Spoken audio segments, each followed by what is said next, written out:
Mi propio hijo me empulló con desprecio en el funeral de mi esposo, delante de toda la familia, como si yo fuera un estorbo. Sentí como se me desgarraba el alma, pero no dije una palabra. Ya sabía lo que su padre había dejado por escrito. Esa misma noche, el notario me envió un mensaje. Prepárate, mañana todo empieza a girar. Esto no fue una tragedia. Fue el inicio de una lección que ellos nunca olvidarán. Antes de continuar con la historia, suscríbete al canal y déjame un comentario diciendo desde dónde nos ves. Estaba en mi casa en el barrio Salamanca, intentando concentrarme en preparar los detalles del velatorio de Aurelio. Había extendido sobre la mesa del comedor varias fotografías impresas, algunas ligeramente amarillentas por los años, otras más recientes guardadas en sobres del estudio fotográfico de la calle Serrano. También tenía frente a mí el traje negro que Aurelio siempre decía que me hacía parecer más elegante, casi como si yo fuera la mujer que podía presidir cualquier mesa familiar sin alzar la voz. Mientras alisaba con la mano la solapa del blazer, sentí una mezcla de orgullo y dolor filtrándose como un perfume áspero. Cuando el móvil vibró, pensé que sería alguna sobrina preguntando la hora exacta para llegar, o un texto breve de una amiga ofreciendo pasar por mí para no dejarme sola con el silencio demasiado denso. Abrí el grupo familiar y vi el mensaje de Rubén. Decía que yo no estaba en condiciones emocionales para asistir al funeral. No era una sugerencia, era una sentencia. Y lo peor era que ni siquiera había una pregunta previa, ni una llamada, ni un aviso de preocupación genuina. Él decidió por mí qué podía sentir, qué podía hacer, y en qué estado yo debía estar. Sentí el primer corte invisible. Un hijo hablando de su madre como una amenaza para la solemnidad. Comprendí en ese instante que ya había un guión prefabricado y yo era la pieza que sobraba. No contesté. Mi corazón tembló como cuando uno descubre que está perdiendo terreno sin ruido, sin golpes, sin portazos, solo con un texto frío que pretende definirte sin tener que mirarte a los ojos. Primera conciencia de peligro silencioso. Por la tarde recibí la lista de asistentes y colaboradores del funeral por correo electrónico. A primera vista parece un documento normal. Nombres, horarios, logística del tanatorio, detalles con la floristeria. Pero al recorrer cada línea algo me heló. Mi nombre no estaba. Miré 3 veces el PDF. Miré el adjunto desde el móvil y desde el portátil. Rebobiné mi memoria para recordar si había dado permiso a alguien a editar algo. Nada. Todo el mundo aparecía. Incluso primos que ni recordaba hacía 10 años. Aparecían amigas de juventud de Rubén y también colegas de Aurelio que hacía más de 2 décadas no me cruzaba. Todos tenían asiento, participación, saludo, rol. Yo, la esposa, eliminada. Noté un vacío físico en el pecho, pero no lloré. Me senté en la silla junto a la ventana. Respiré hondo y sentí la certeza helada de que esto no era casualidad. Había intencionalidad. Diseño. Voluntad narrativa. Esto era el comienzo de una reescritura familiar en la que mi presencia estorbaba. Madrid seguía ruidosa abajo. Taxi, motos, turistas buscando terrazas. Pero dentro de mi salón ocurrió una fractura sorda. Me pregunté cuánto se tarda en convertir a alguien en un fantasma mientras sigue viva. Y mientras me quedaba mirando la calle, comprendí que ese tipo de borrado social se construye lentamente. Con microgestos, con silencios acumulados, con pequeñas decisiones que parecen inofensivas pero van agujereando la identidad. Aurelio siempre decía que una familia podía destruirse no con peleas abiertas, sino con desvíos mínimos repetidos durante años. Ahora lo estaba viendo en tiempo real, en forma de PDF sin mi nombre. Aquella noche pensé en las veces que Rubén de pequeño me miraba con admiración. Cuando decía a sus amigos del colegio que su madre era fuerte, que sabía resolver problemas, que nunca se rendía antes de tiempo. Recordé aquella excursión a Cáceres donde él perdía el miedo solo de verme caminar adelante sin dudar.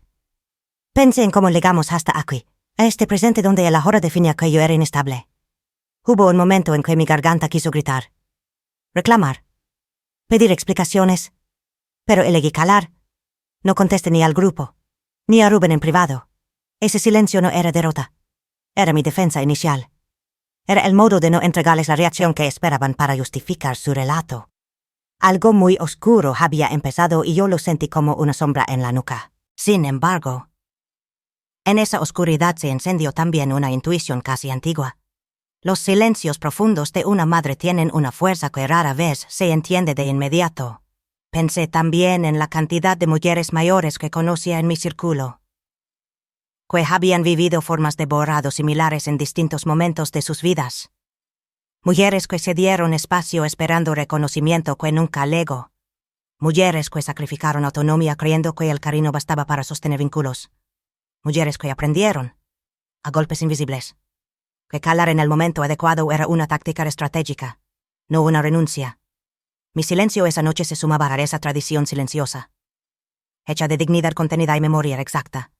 No sabía todavía qué puerta se abriría a partir de ese límite interno, pero intuía que habría consecuencias inevitables. Y por primera vez en mi propia historia familiar, me sentí expulsada sin haber muerto yo, en ese silencio antes de dormir. Me quedé mirando el techo intentando descifrar si esto venía solo de Rubén o si había más manos detrás. Madrid tenía una quietud áspera. No había lluvia ni tormenta, pero el aire pesaba distinto. Me prometí que no iba a reaccionar impulsivamente. Si querían definirme como débil, yo iba a mostrar fuerza desde otro ángulo. Necesitaba respirar hondo, dejar que mi mente se asentara. Observar la situación desde arriba como hacía Aurelio cuando algo se torcía. La mañana del funeral de Aurelio comenzó con una claridad hiriente. Como si Madrid quisiera comportarse normal mientras mi vida entraba en una zona donde las reglas del honor familiar parecían haberse invertido. Yo caminé despacio por la acera del barrio Salamanca, tratando de no pensar en el mensaje del día anterior, pero cada paso era la repetición silenciosa de una pregunta que nunca imaginé. ¿Cómo puede un hijo decidir quién es apta o no para despedirse del hombre con el que compartió la vida entera? Un primo lejano fingió no reconocerme. 2 vecinas de toda la vida bajaron la mirada.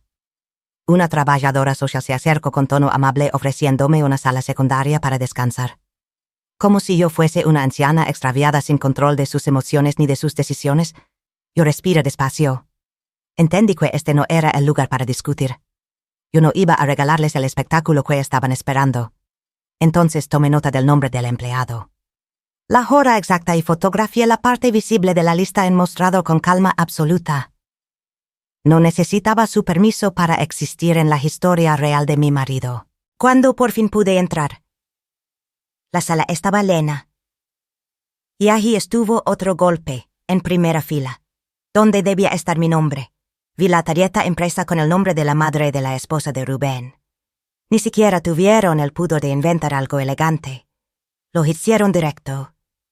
Me borraron y pusieron a otra mujer ocupando el lugar simbólico que me correspondía. Reconocí manos que yo alimenté con paciencia cuando eran niños, ahora aplaudiendo discursos que hablaban de un amor familiar que, misteriosamente, se narraba sin mencionar a la mujer que cosía su ropa. Limpiaba sus rodillas y sostenía la estructura emocional de esta familia cuando todavía nadie tenía ni trabajo ni certezas. El murmullo a mi alrededor era como pequeños alfileres entrando lentamente. Yo respiré profundo. No lore, no regalaría ese triunfo. El sacerdote abrió la posibilidad de que alguien de la familia subiera a decir unas palabras. Yo hice una mínima intención de elevarme de la silla. Pero Rubén me cortó sin necesidad de pronunciar una sola palabra. Él simplemente giró ligeramente la cabeza y con un gesto sutil dejó claro que no quería que yo hablara. Fue suficiente para que el maestro de ceremonias pasara por alto mi presencia, y yo comprendí que ellos estaban reescribiendo mi memoria en público. Estaban construyendo una historia donde yo no existía. Era un proceso quirúrgico. Frío, perfectamente calculado. Mi silencio no era sumisión. Era la única forma de no permitir que me utilizaran como confirmación de la narrativa que ellos querían instalar. Cuando terminó la ceremonia, me acerqué al libro de condolencias. La pluma no escribía. Pedí otra. Y escribí una sola línea con fecha exacta. Aurelio, aquí estoy. Salí antes que todos. Y, al salir, marqué en mi móvil una lista nueva con nombres, tiempos, comentarios, cargos y detalles que luego verificaría con el notario. Estos ya no eran recuerdos, eran elementos de una contranarrativa construida con ecos, no con gritos. Caminé después hacia la parroquia cercana. No quise volver a casa todavía. Necesitaba observar. absorber, registrar, no desde la ansiedad, sino desde la calma glacial de quien empieza a ver la dimensión real de lo que está ocurriendo. Yo sabía que ellos contaban con mi rompimiento emocional para justificar la expulsión. No se los daría. Recuerdo cómo Aurelio siempre hablaba de la importancia de sostener la verdad sin necesidad de imponerla con violencia. Y, mientras yo esperaba sentada en un banco de piedra, sentí que lo que estaba empezando no era el fin de mi lugar en esta familia, sino la transformación de mi lugar. No sería la viuda expulsada del relato. Sería la memoria viva contra la manipulación. Mi silencio de hoy no era una derrota. Era preparación medida. En ese instante, entendí que este capítulo de mi vida sería observado, incluso por quienes fingían indiferencia. Nada volvería a ser igual. Sí, o que volví a casa caminando despacio, como si Madrid se hubiese vuelto más densa, como si cada farola, cada balcón con geranios, cada sombra de invierno sobre las fachadas antiguas hubiese cambiado textura. Yo conocía estas calles desde hace más de 30 años. Y sin embargo, esa tarde me parecieron irreconocibles. El aire tenía una forma distinta de presionarme el pecho. No era dolor físico. Era ese tipo de presión moral que uno siente cuando de repente comprende que hay puertas que se cierran no por azar, sino por decisión calculada. Al llegar al portal, apoyé la mano en el mármol frío del edificio y respiré hondo antes de subir. No tenía prisa. No quería que el ascensor me devolviera demasiado rápido a un lugar donde los recuerdos de Aurelio seguían respirando conmigo. Al entrar en el piso, dejé el abrigo y el bolso sobre la silla del recibidor. No había flores, ni olor a café, ni ruido de televisión. El silencio tenía un peso casi sólido, y mientras colgaba el pañuelo negro que aún levaba desde el tanatorio, entendí que nadie, absolutamente nadie, había intentado defenderme hoy públicamente. Ni uno, ni siquiera los que me habían abrazado en otras navidades, los que me habían pedido recetas, los que habían compartido fiestas de San Isidro en este salón.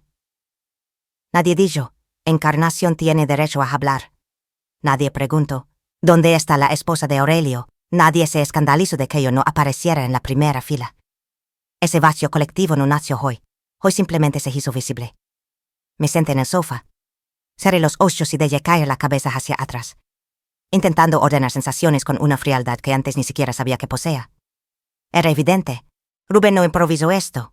Nada de lo ocurrido fue fruto de nervios del momento. Había intencionalidad. Había guión. Había coordinación. Hubo una definición previa. Yo debía ser la figura ausente. La nota al margen. La parte incómoda que se evita para que la narrativa funcione. Y cuando comprendí eso, una parte muy antigua dentro de mí, esa que siempre intento justificar lo injustificable, simplemente se apagó. Las piezas que no encajaban se colocaron solas. Empecé a recordar frases antiguas, pequeñas miradas esquivas durante las últimas semanas, silencios en los que Rubén parecía distraído mientras yo le preparaba caldo cuando Aurelio aún estaba con nosotros. Cosas pequeñas que no entendí entonces pero que ahora, ante el espejo helado de hoy, tenían otra lectura. Fui hacia el salón y saqué de un cajón del mueble bajo el cuaderno antiguo de tapas verdes donde Aurelio apuntaba ideas, gastos y anotaciones personales. Le gustaba escribir a mano. Decía que al escribir uno se veía obligado a pensar de verdad. Me senté frente a la mesa que da al balcón, donde solíamos desayunar juntos los domingos contemplando cómo la luz se posaba en los árboles de la calle Jorge Juan. Abrí el cuaderno y saqué un bolígrafo mío. Ese objeto tenía el tacto de una herramienta de rescate. Empecé a mapear mentalmente patrones que yo misma había minimizado durante meses. Luchas pequeñas por decisiones domésticas. Silencios raros cuando hablábamos de la casa. Correos que yo no entendía y que Rubén siempre se encargaba de interpretar a su favor. Empecé a describir fechas, frases, sensaciones, comentarios aparentemente inocentes. Descubrí que había puntos de quiebre mucho antes de la enfermedad de Aurelio. Aquella vez en mayo cuando Rubén insistió en revisar cuentas sin motivo. La tarde en que se enfadó porque Aurelio prefirió pasar el puente en Cádiz conmigo y no con ellos. Momentos donde yo sentí una pequeña punzada. Una alerta que luego ignoré por amor a la paz familiar. Y hoy, después de haber vivido la humillación más pública posible para una viuda. Entendí que no estaba asistiendo al inicio de un conflicto, sino a la confirmación de una estructura. Esa certeza me atravesó con la frialdad de lo irreversible. Lo de hoy no fue una anomalía. Fue la consecuencia final de una campana silenciosa que llevaba tiempo gestándose detrás de mi espalda. Apoyé la mano sobre la mesa y cerré los ojos un momento. Sentí un dolor sereno. Sin lágrimas. No había grito posible que pudiera describir la sensación de que tu propio hecho. Aquel que tú diste la vida. Te trata como una variable descartable. Pero ese dolor no me destrozó. Me ordeno.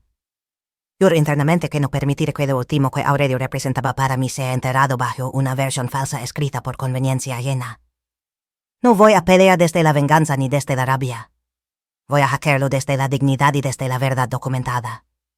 Por eso aquella tarde decidí no llamar a nadie. No pedir explicaciones. No lograr en ningún hombro. Mi silencio, esta vez, no sería resignación. Sería herramienta. Sería la primera línea de una defensa inteligente, metódica y fría. Apagué la luz del salón y miré un instante hacia el pasillo. El piso entero parecía contener la respiración, como si supiera que algo estaba naciendo allí, algo más grande que la tristeza.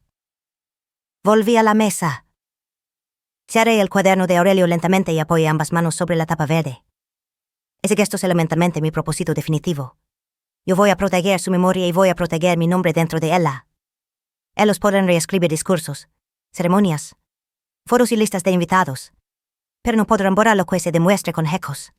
Y yo, a partir de hoy, viviré para construir esos hechos con precisión quirúrgica. Aquella noche, la página final de Aurelio empezó a escribirse desde mi mesa, no desde su funeral.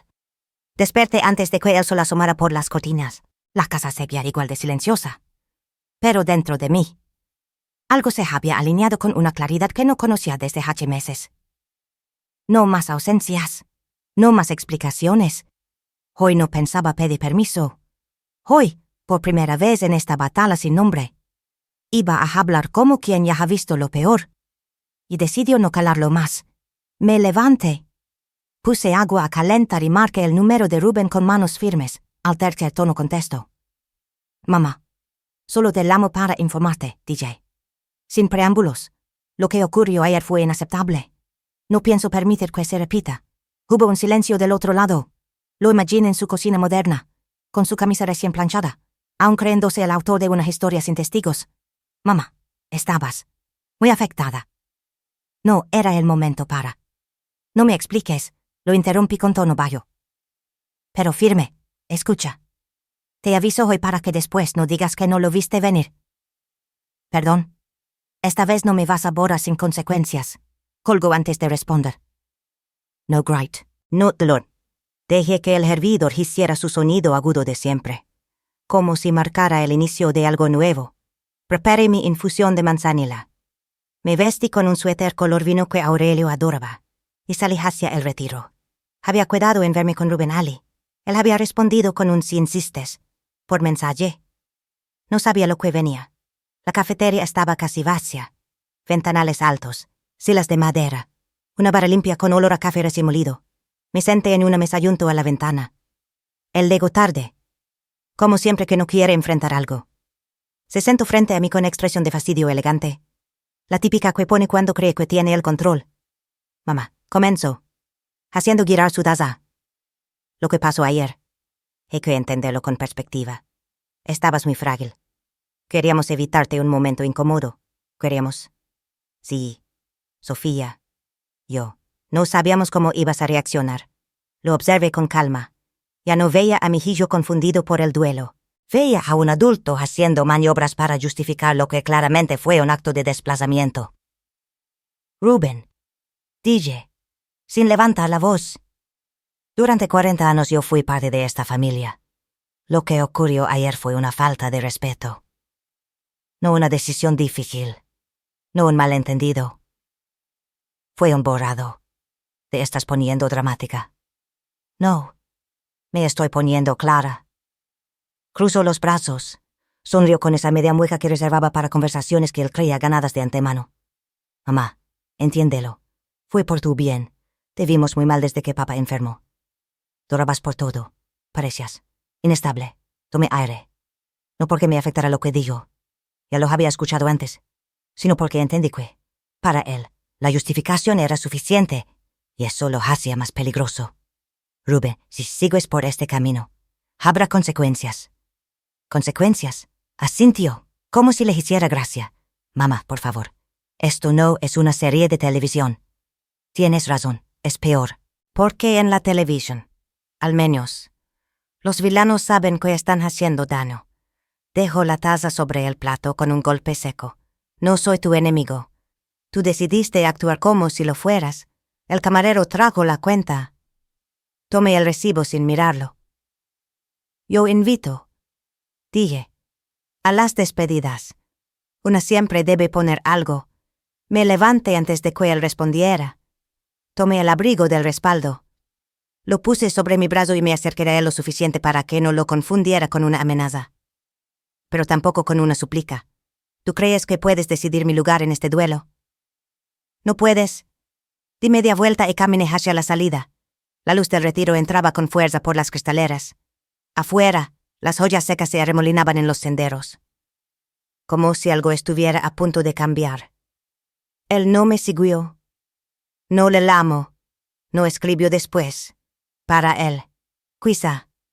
Aquella conversación fue simplemente una molestia que pronto olvidaría. Pero para mí, fue el primer aviso real.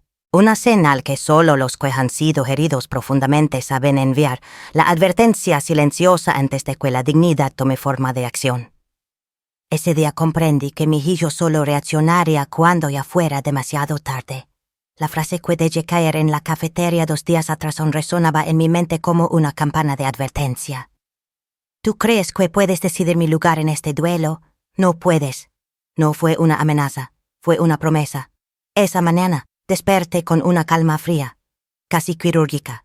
No era el tipo de serenidad que viene de la resignación, sino de la claridad. Me senté en la mesa del comedor con el cuaderno de tapas verdes que Aurelio usaba para sus notas personales. Allí estaban algunas frases que ahora tomaban un nuevo significado. Revisar la cuenta conjunta antes de final de mes. Hablar con don Leandro sobre el nuevo documento. En su momento, pensé que eran simples recordatorios. Hoy, entendía que Aurelio estaba previendo algo. O quizás, protegiéndome de alguien. Saqué del cajón una carpeta azul con recibos de banco, pagos de la comunidad, y un par de cartas que nunca le mostré a Rubén. Ordené todo en la mesa, por fechas, con clips. Luego abrí el portátil. Creé un archivo llamado Prueba Personal. Empecé a transcribir con calma cada anotación relevante. Cada movimiento de dinero que me parecía fuera de lugar. No buscaba culpables, aún no. Solo hechos. Hechos que sustentaran mi intuición. Me obligué a no escribir desde el enfado. Cada palabra debía tener el peso de la verdad. No de la emoción. No escribía como madre herida, sino como mujer que se niega a desaparecer del relato familiar. Recordé algo que siempre decía mi abuela. Quien escribe, permanece. Hoy, decidí permanecer. Esa misma tarde, marqué el número del despacho de don Leandro, el notario de confianza de Aurelio desde hacía más de 20 años. Me atendió su secretaria, quien, al reconocer mi voz, me dijo con tono amable: «El señor notario puede recibirla mañana a primera hora». Asentí aunque no podía verme. Perfecto. No quiero quitarle mucho tiempo. Solo necesito aclarar un par de dudas. Esa noche dormí poco, pero no mal. Soñé que Aurelio me tomaba de la mano y me decía, sin hablar, que siguiera adelante, que no cediera, que si él no pudo evitar el desprecio que me hicieron vivir en su adiós, yo aún tenía tiempo de corregir el resto de la historia. Llegué al despacho en la calle Jorge Juan 10 minutos antes de la hora. La secretaria me ofreció un café que rechacé con una sonrisa. Cuando entré a la oficina, don Leandro se levantó con esa lentitud ceremoniosa de los hombres que no tienen prisa por impresionar. Encarnación, dijo, indicándome el sillón frente a él. Me alegra verla. No fui con rodeos. Quiero saber si Aurelio dejó algo más allá del testamento que firmamos hace años. Sé que usted no puede revelarme todo, Solo necesito saber si existe algo que yo deba preparar emocionalmente. El hombre me miró fijamente. No bajo la mirada. No busco evasivas. Encarnación. Di yo al fin. Cuando llegue el momento de abrir eso, no lo vas a hackear sola. No a nadie más. No pregunte más. Ambos sabíamos lo que eso significaba. Guardé silencio unos segundos. Asentí lentamente y me levanté, antes de salir. Le tendí la mano. Él la sostuvo con fuerza suave. Gracias por no tratarme como un estorbo. Dirige. Él solo respondió con un leve gesto de cabeza. Fue suficiente. De vuelta a casa. No llamé a nadie. Rubén seguía convencido de que yo era una figura secundaria. Prescindible. Eso era lo que me daba ventaja. Mientras ellos bajaban la guardia, yo construía mi defensa con la misma paciencia con la que tejía las bufandas para mis nietos. No era momento de gritar. Era momento de anotar, de observar, de tomar distancia. Cada gesto de desprecio sería registrado. Cada palabra omisa, guardada. Mi historia no iba a terminar con un asiento vacío ni con un micrófono que no llegó a mis manos. Pasé el resto de la tarde repasando los documentos escaneados, agregando notas al margen. Había una transferencia de la cuenta conjunta a una cuenta desconocida 3 días después de que Aurelio ingresara al hospital. No era gran suma, pero el momento lo decía todo. En el cuaderno de Aurelio, encontré una joya suelta con un número telefónico y una fecha escrita en rojo, 7 de abril. Al lado. 3 palabras. No dejar sola. Me estremecí. El 7 de abril fue la última vez que hablamos a solas, antes de que Rubén empezara a filtrar llamadas. No le oré. No podía permitirme ese lujo todavía. A las 8 en punto. Cerré todo. Guardé las copias en un sobre y lo escondí detrás del libro de cocina que nadie abría desde los años 90. Luego, tomé una copa de vino blanco. Brindé al aire y dije en voz baja: Gracias, Aurelio. Estoy lista. Esa noche entendí que mi silencio ya no era resignación, era preparación. Desperté con el eco de mis propios pasos en la cocina. El piso estaba en silencio, pero el silencio ya no era neutral. Era un campo minado. Me preparé un café fuerte. Quería claridad. No tardó en llegar el primer mensaje al grupo de WhatsApp familiar. Era una imagen, una foto del funeral donde yo no aparecía. Qué bonito todo. Menos los intentos de protagonismo de última hora. Escribió la suegra de Rubén. Lo firmó con un emoji de flor y manos juntas. La frase cayó como una bomba, antes de que pudiera reaccionar. Comenzaron a llegar los demás comentarios. Lo importante es la paz, no las esquenas. Algunos necesitan atención médica, no micrófonos. Incluso un primo de Cádiz que no vea desde hace 15 años reaccionó con un corazón. A cada mensaje, mi móvil vibraba. Como si me estuvieran golpeando en la cara con guantes blancos. No respondí. Respiré hondo. Me temblaban los dedos, pero aún así, uno por uno, hice capturas de pantalla de cada comentario, cada emoji, cada reacción, cada humillación. Guardé las imágenes en una carpeta cifrada. Luego me envié a mí misma un correo electrónico con la hora exacta. No era una reacción emocional. Era documentación. Ya no estaba simplemente herida. Estaba en modo observación activa. Me di cuenta. No era una conversación familiar. Era un linkamiento disfrazado de espiritualidad. Me vestí sin prisa, con el abrigo de lana que usaba cuando llevaba a Aurelio al médico. Fui caminando hasta el Mercadona de Chamberí. Tenía que comprar café, leche, algo de pan. Entrar en lo cotidiano me ayudaría a no romperme. Pero el mundo exterior no siempre cura. Mientras pesaba unos tomates, escuché murmullos detrás de mí. ¿Esa es la madre de Rubén? No, la que causó un escándalo en el funeral. Me giré ligeramente y vi a 2 sobrinas lejanas que conocía bien. Fingieron que no me habían visto. Una de ellas incluso desvió la mirada hacia los yogures. Sentí el rubor subirme por la garganta, como una marea imposible de detener. Pero seguí adelante. Completé la compra. No permití que mis pasos se aceleraran ni que mis ojos buscaran consuelo. Al llegar al portal de casa, me detuve. El ascensor tardó en llegar, lo suficiente para permitirme procesar lo ocurrido. No era simplemente vergüenza, era una deshumanización paulatina. Ya no era parte de la narrativa familiar. Era un personaje secundario que estorbaba. Una mujer incómoda que merecía ser empujada hacia el margen. Pero yo sabía algo que ellos no sabían.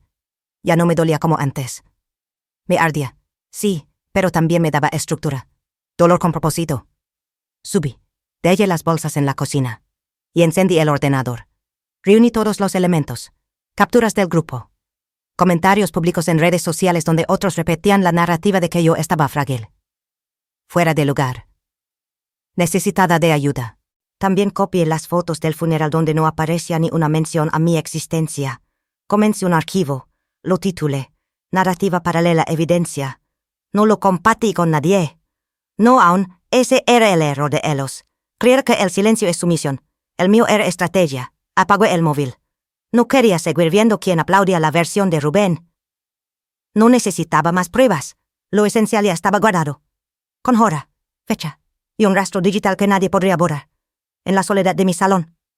Repasé mentalmente cada frase que me había definido como inestable. Cada gesto que había intentado escribirme del relato de Aurelio. Me dolía. Sí. Pero también me daba fuerza. Porque esta vez no me habían tomado por sorpresa. No dormí siesta ese día.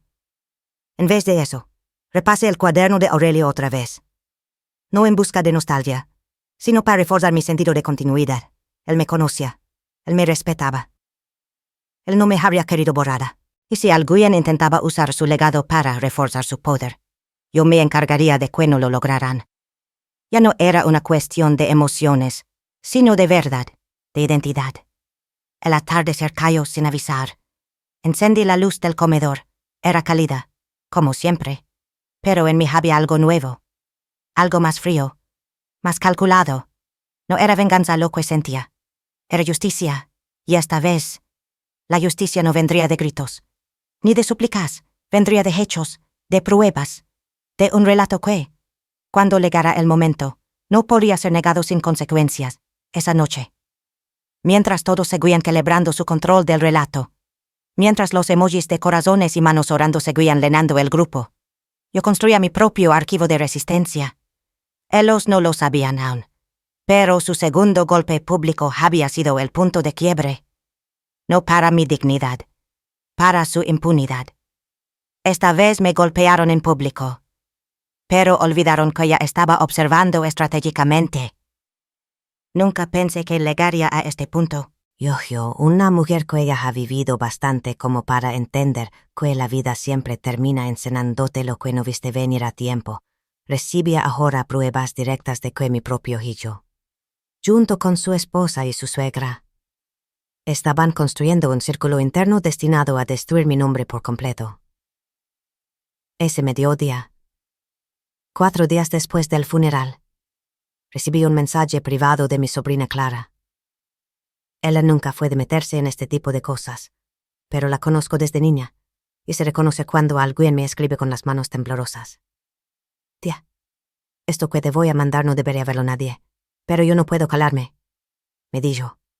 Y lo que me envió fueron capturas de conversaciones privadas entre Rubén, su mujer y la madre de esta. Ellos ya no estaban simplemente justificando su decisión del funeral.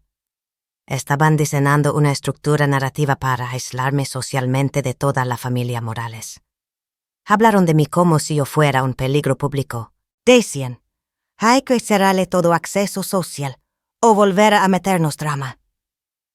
Y en otro fragmento, ella necesita perder credibilidad total antes del notario. Le hizo más de 10 veces.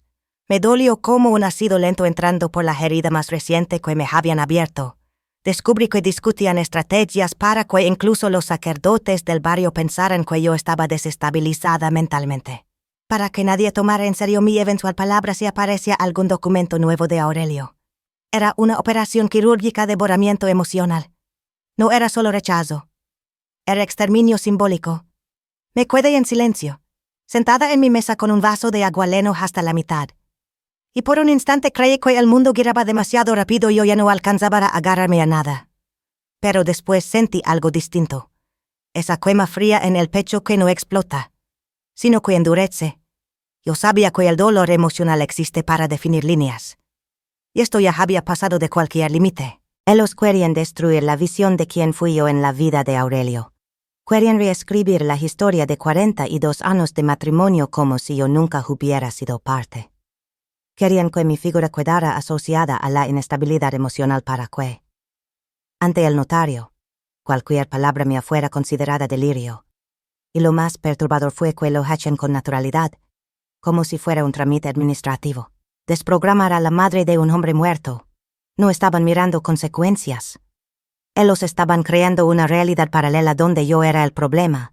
Nunca se les cruzó la idea de preguntarse qué clase de monstruo tenían que volverse ellos mismos para llegar a semejante nivel de crueldad. Tomé aire profundamente. No respondía Clara con lamentos. No necesitaba gritar. Necesitaba mirar toda esa conversación como si fuera un archivo judicial. Me pasé la tarde leyendo cada frase de ese chat secreto. Separé cada captura en un archivo independiente. Les puse fecha, hora, remitente y destinatario. Organiqué las imágenes en carpetas. Y así, durante un largo rato, tuve la sensación de que Aurelio me observaba desde alguna parte, no como fantasma melodramático, sino como la imagen de dignidad silenciosa que él siempre me enseñó. Él jamás levantaba la voz cuando algo era verdaderamente serio. Él dejaba que el silencio ordenara la verdad por sí misma. Yo absorbí esa forma de estar en el mundo durante décadas, y ahora esa herramienta era mi única fuerza real. Ese fue el momento exacto donde dejé de ser víctima emocional. No fue un grito. No fue una epifanía hollywoodense. No fue una lágrima convertida en rabia épica. Fue una línea interna que se volvió nítida. No iban a borrar mi historia mientras yo siguiera viva. No iban a definir quién fui yo para Aurelio solo porque tenían más volumen o porque tenían el control del chat familiar. La familia real no son los que más hablan. Son los que más sostienen. Yo he sostenido demasiado para que ahora ellos se permitan arrancarme del tejido familiar que yo misma construí durante décadas. No necesitaba que me defendieran los temas. No necesitaba convencer a nadie. Necesitaba que la ley y la verdad hicieran su trabajo. Por primera vez vi la estructura completa. Rubén era la cabeza operativa que tomaba decisiones rápidas y emocionalmente cobardes. La suegra era la maquinaria social que movía contactos y rumores como quien mueve hilos invisibles. Y mi nuera era la que lubricaba el lenguaje emocional para justificar la crueldad detrás del discurso. Por tu bien, yo ya no podía seguir mirando esto como un acto familiar irracional. Esto era un intento de neutralización social con cálculo, y si ellos querían jugar en ese terreno, tendrían que asumir que yo también podía jugar allí. Pero no desde el varo, desde la precisión. No respondí a nadie esa tarde, no llamé a Rubén, no escribí en el grupo, no exigí explicaciones, no mandé indirectas, no pedí que nadie me creyera. Lo único que hice fue mirar cada frase como si fuera el primer ladrillo de una estructura legal futura. En ese silencio férreo descubrí que mi dolor se estaba transformando en una dirección concreta. Proteger el legado de Aurelio y proteger mi nombre dentro de ese legado. Nadie iba a robarme mi lugar de esposa. Nadie iba a borrar mi papel en su vida. Nadie iba a poder convencer a un notario, a un juez o a una memoria social de que yo era una sombra inestable. Ellos habían disparado la segunda fase del ataque, y yo acababa de llegar al nivel de frialdad necesaria para responder no desde el corazón fracturado, sino desde la lucidez técnica. Cuando cerré el ordenador, ya de noche, sentí que el aire de mi piso estaba distinto. Más denso, pero también más firme. La batalla ya no era emocional. Ahora era estructural. Y allí, en esa exacta frontera donde el dolor deja de ser lento y se convierte en estrategia, entendí que acababa de cruzar la línea donde yo ya no sería fácil de aplastar. Mi silencio se volvió la tormenta inesperada que los llamas supieron calcular. Al amanecer del día siguiente, no desayuné. Ni café. Ni pan, ni el té que solía calmarme desde que Aurelio enfermó por primera vez. Ese día, el cuerpo no tenía apetito, pero el alma sí necesitaba verdad. Guardé en mi bolso el sobre con las capturas de pantalla, organizadas por fecha y remitente, el resumen impreso de los mensajes que Clara me había enviado y una copia del cuaderno de Aurelio donde, en su letra torpe de los últimos meses, aún anotaba pensamientos y nombres. Salí sin decirle nada a nadie. Caminé por la Castellana hasta llegar al despacho del notario, aquel al que Aurelio siempre confiaba los temas importantes.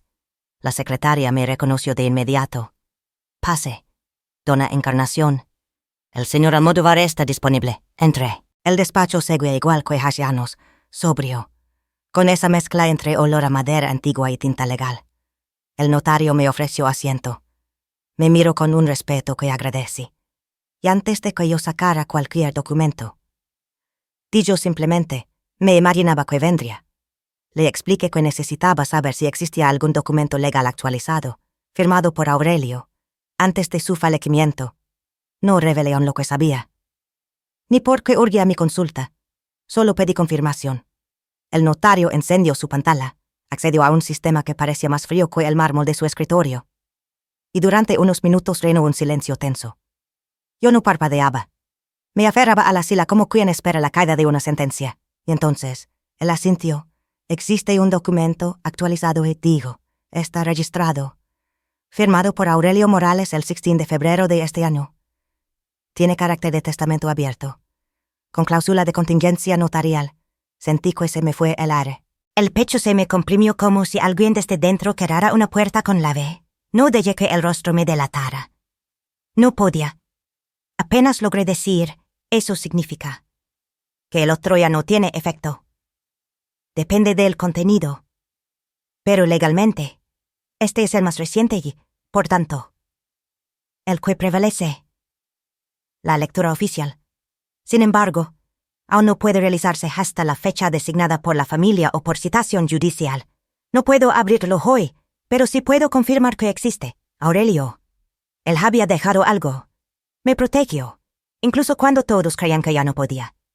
Yo que pensé que me habían borrado por completo, ahora entendía que no estaba sola, que la verdad dormía en silencio. Pero registrada, guardada, viva, ascendí. No dije gracias como lo diría cualquiera. Lo hice con una dignidad intacta. El notario me ofreció su apoyo si la situación familiar se volvía más hostil.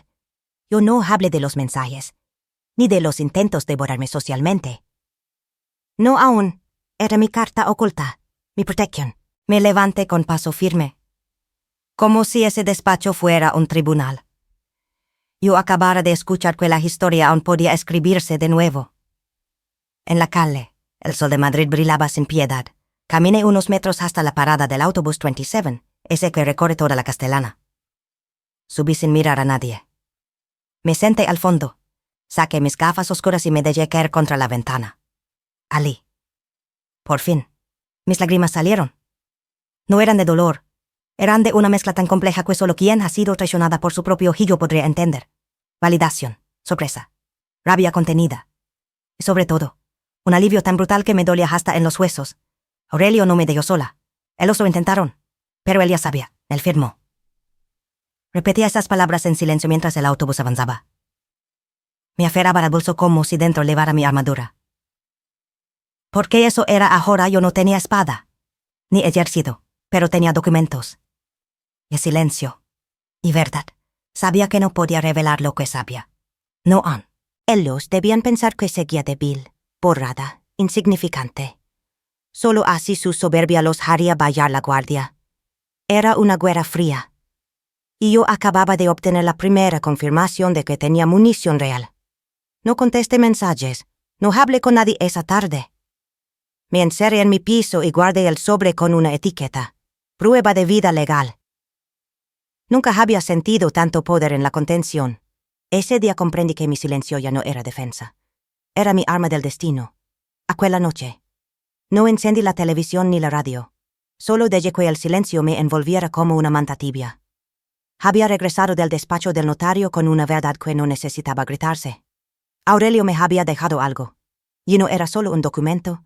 Era su última decisión consciente, escrita en tinta legal, afirmando que mi voz seguía teniendo peso, que no podían borrarme, por más que lo intentaran. Me senté en el sillón junto a la ventana.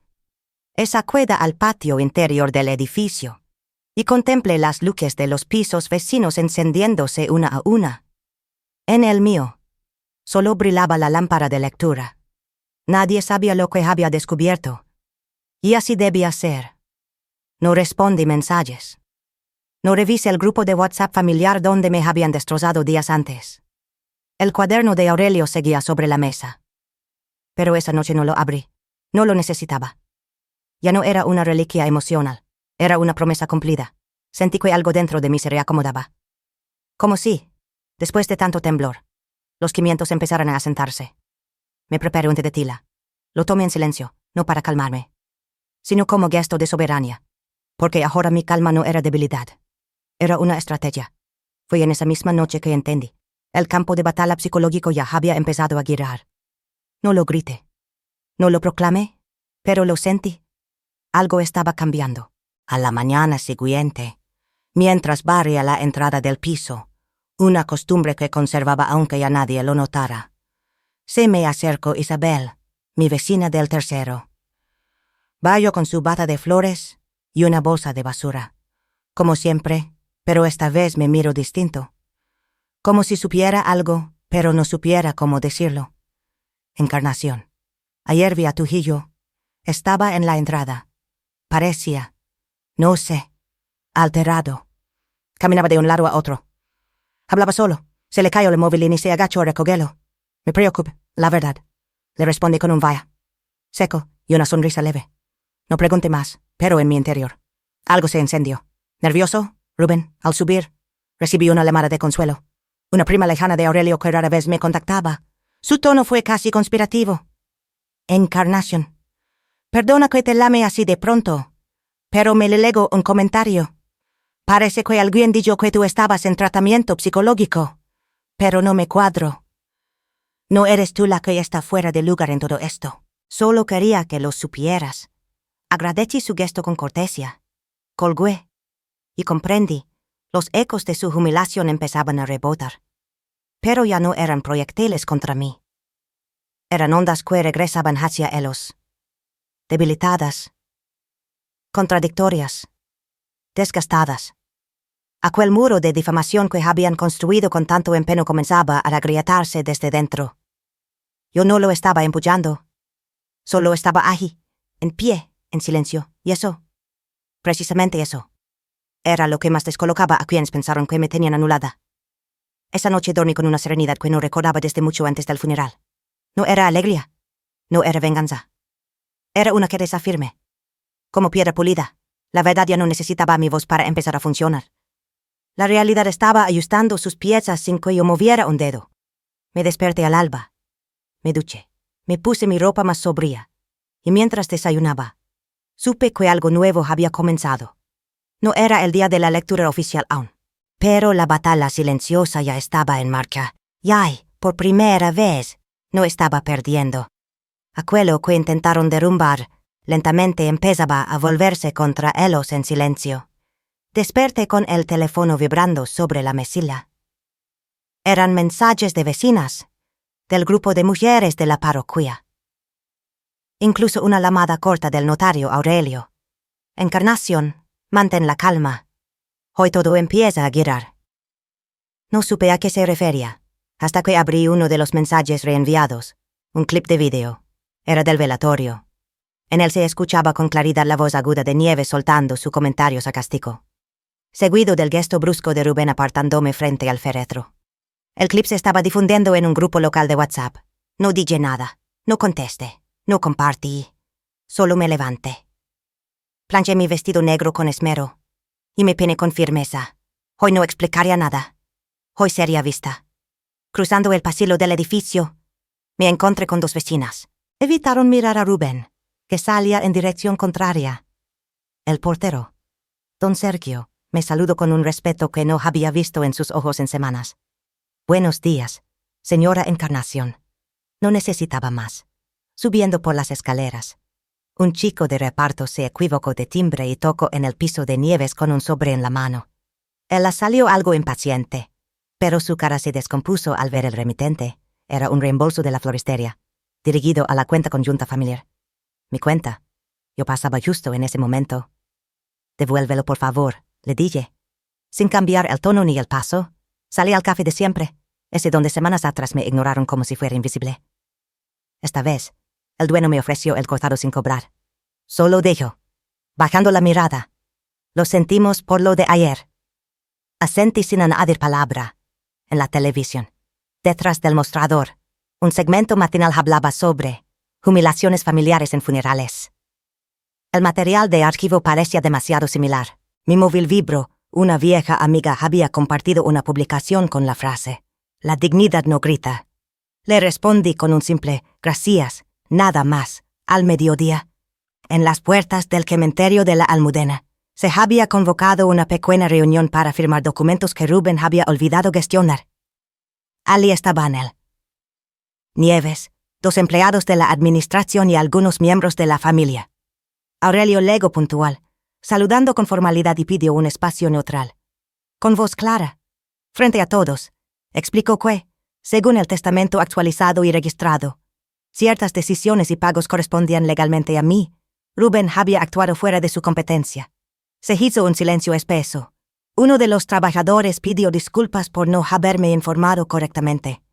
Nieves trató de decir algo, pero levanté la mano suavemente, y todos calaron.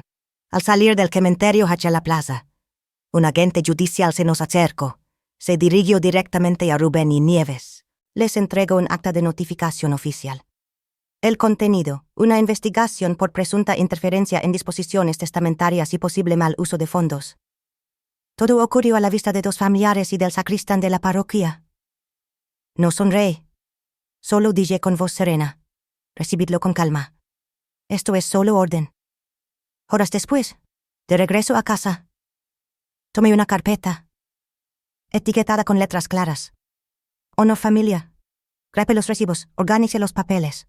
Coloque sobre todo él o los gemelos de Aurelio. No publique nada. No lame a nadie. Solo orden. Una línea lego por mensaje de Aurelio: mañana paso por tu casa. Me recosté sin angustia. Aquel eco que había recorrido la plaza no levaba mi nombre. A las 7:30 sonó el timbre. Me levanté sin sobresalto. Aurelio estaba en la puerta con un sobre lacrado en la mano y una carpeta bajo el brazo. Detrás de él, en la pantalla de su móvil, ya estaba conectado Vicente, el abogado. Ambos entraron con esa mezcla de respeto y gravedad que antecede a lo irreversible. ¿Podemos sentarnos en la mesa?, preguntó Aurelio. Yo ya tenía café preparado, no temblaban mis manos. Escuché en silencio mientras Vicente leía el fragmento relevante del testamento. Una cláusula añadida por Aurelio meses antes de morir: todo heredero que cause humillación pública a la viuda durante los ritos funerarios verá suspendido temporalmente su derecho hasta que exista reconciliación o dictamen judicial. No celebre. Solo serví café en tazas iguales, una para cada uno. Nada de azúcar. Nada de adornos. Minutos después, Rubén y Nieves llegaron. Ella con el gesto tenso, él con los ojos bajos, en el salón. Ya había dispuesto 3 sillas, una grabadora y una carpeta con copia de los documentos. No había sorpresas. Todo era visible, todo era legal, no gritos.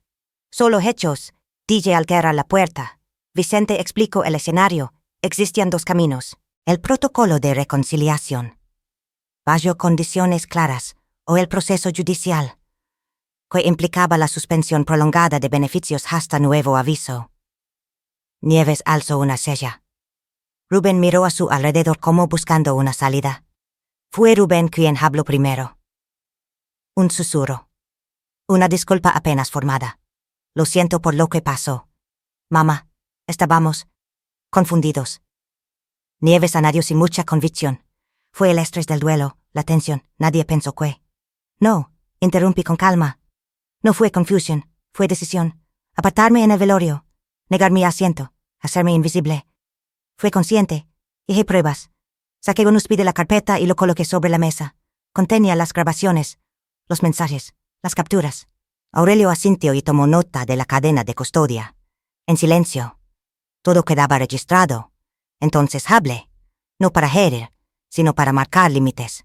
Estas son mis condiciones para restablecer parte de los derechos: reconocimiento público del daño frente a los familiares más cercanos, reembolso de todos los gastos funerarios que adelanté, acceso limitado y supervisado a los fondos familiares durante 6 meses. Carta de disculpa dirigida a la memoria de Aurelio, archivada en notaria. Vicente confirmó la legalidad de cada punto. Aurelio comenzó a redactar un convenio adicional anexo al testamento. Rubén tragó saliva. Nieves soltó una carcajada breve, pero se le congeló al ver el documento de suspensión temporal de gerencia, ya firmado por el notario. Rubén firmó primero. Mamá, lo siento, dijo, con voz apenas audible. Asentí una vez. Luego, miré a Nieves. Él la dudó. Entonces añadí una cláusula más.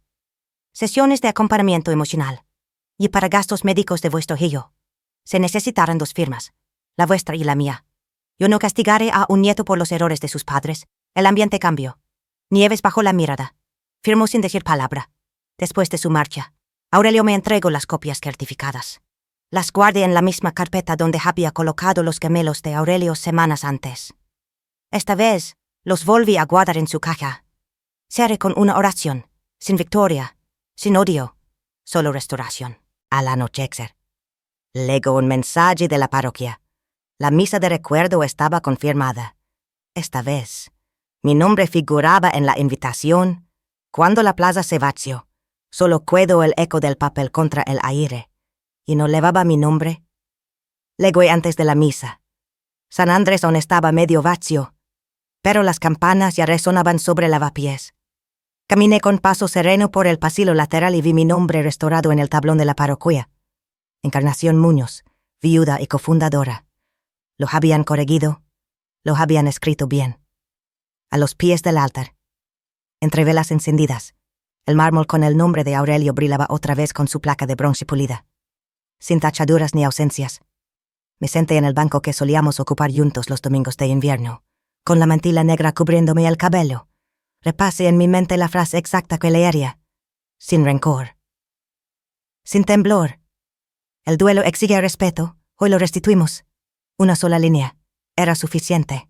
Rubén le legó después, pálido, con los ojos marcados por una noche sin descanso. Nieves se sentó 2 filas atrás, como si el aire que nos separaba aún doliera. Algunos primos susurraban al verme. Pero cuando el párroco tomó la palabra, el murmullo cesó. Hoy celebramos la misa en memoria de Aurelio Peña. Esposo, padre y vecino comprometido. Y hoy, también, rectificamos públicamente por respeto a su viuda. Silencio, incluso los móviles bajaron al instante. Me levanté. Crucé el altar sin mirar a nadie más que a la cruz. Leí mi tributo. Recordé sus manos trabajadoras, su ética de cada día, nuestros inviernos sin calefacción. Y al final, la frase acordada, el duelo exige respeto. Hoy lo restituimos. Hubo un breve aplauso, más por alivio que por entusiasmo. Pero fue el silencio posterior lo que celó la verdad. Nadie discutió. Nadie negó. Al salir, el sacerdote invitó a quien quisiera ofrecer palabras de reparación. Rubén, tembloroso, dio un paso al frente. Su voz quebró, pero no se detuvo. Yo reconozco que empujé a mi madre en el velorio, que omití gastos, que mentí sobre decisiones que no me correspondían. Pido perdón. A ella. Y a ustedes. Nieves, en un gesto que no esperaba. Se acercó sin adornos. Yo también. Dillo. Nada más. Ni excusas. Solo las palabras necesarias. Una asistente del notario grabó las declaraciones para ser anexadas al acta. No hubo abrazos, pero tampoco rechazos. Más tarde, en el salón parroquial, Vicente presentó el legado que Aurelio había dejado en marcha meses antes. La beca Andrés. Un fondo para formar a jóvenes aprendices de carpintería en Madrid. Yo sería la responsable de supervisarlo durante 5 años. Rubén podrá colaborar, solo si cumplía los plazos de restitución acordados. En la placa inaugural se leen 3 nombres: Aurelio Peña, Encarnación Muñoz y Aprendices de Madrid. Rubén me miró con una mezcla de vergüenza y gratitud. Me pidió almorzar juntos. Le respondí que sí. Pero el domingo, en mi casa, bajo condiciones claras, sin voces altas, sin desdén, sin terceros, Nieves asintió. Le pedí que trajera la carta de disculpa escrita. Como se acordó, y que viniera sola, por respeto. Acordamos la hora. No hubo abrazos aún, pero hubo algo distinto. Una tregua silenciosa. Esa noche, en mi piso, coloqué la carpeta de la beca junto a los gemelos de Aurelio. Desde la ventana, Madrid murmuraba como siempre, viva, indiferente, y sin embargo, por primera vez en semanas, me sentí vista sin tener que gritar. Le susurré a la habitación vacía. El no vuelve cuando uno no lo vende por ruido. No gané una guerra, cumplí una promesa, y el pueblo, al fin, supo de quién era el nombre que sostuvo la casa. A veces, el silencio es la mejor respuesta que una madre puede dar. No para rendirse, sino para observar, comprender y actuar cuando la dignidad lo exige. Esta historia no es sobre venganza, sino sobre restaurar el respeto perdido. Sin perder uno mismo en el camino, aprendí que el honor familiar no se grita, se demuestra con hechos, aunque duelan. ¿Y tú? ¿Has sentido alguna vez que tu voz fue borrada en tu propia familia? ¿Cómo lo enfrentaste? Me encantaría leer tu historia. Si te gustó esta historia, suscríbete al canal BG Historias de Venganza. Deja un comentario con el número o cuéntame desde qué ciudad nos ves. Y si no te gustó, dime por qué, tu opinión importa.